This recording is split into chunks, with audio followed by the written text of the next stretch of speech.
আমরা দীর্ঘ সময় এই 16-17 বছর যে নির্যাতন বিএনপির মানুষ সহ্য করেছে, দেশমাতা বেগম খালেদা জিয়াকে মৃত্যুর শয্যায় পতিত করা হয়েছিল। পারলে ওই সরকার তাকে জীবিত অবস্থায় স্থাপন করে এইরকম তারা কটূক্তি করেছিল যে বেগম খালেদা জিয়াকে পদ্মা নদীর মধ্যে টুক করে ফেলে দিবে, সেই কথাও তারা বলেছে। সেই দম্ভ বাংলাদেশের মানুষ দেখেছে, আল্লাহ তাদের দম্ভ চূর্ণ বিচূর্ণ করে দিয়েছে। বাংলাদেশ গড়ার জন্য 31 দফা দিয়েছে। এই 31 দফার মধ্যে বাংলাদেশের সকল মানুষের সমস্ত কিছু নিহিত আছে, নিশ্চিত করা হয়েছে। জীবনযাপনের প্রতিটা ক্ষেত্রে সকল ধর্ম বর্ণ মানুষের জীবনযাপনের সমস্ত কিছু নিশ্চিত করা আছে।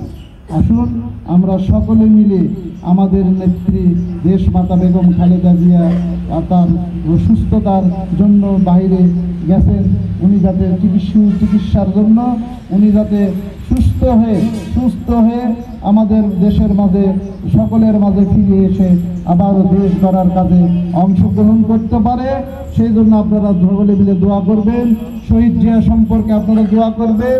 শহীদ জিয়ার কনিষ্ঠ পুত্র আরাফাত রহমান কোকো অকালে এই সরকারের জালিমের সরকারের নির্যাতনে সেও দুনিয়া ছেড়ে চলে গেছে। আপনারা তার জন্য দোয়া করবেন এবং দেশ নায়ক তারেক রহমানের জন্য সকলে আপনারা দোয়া করবেন।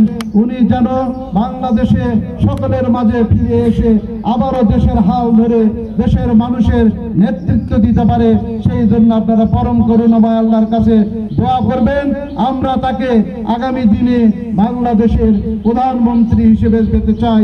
আল্লাহ যেন এই দাবি এই দোয়া যেন কবুল করে, উনি যেন বাংলাদেশের প্রধানমন্ত্রী হতে পারে, সকলে আপনারা দোয়া করবেন ইনশাআল্লাহ।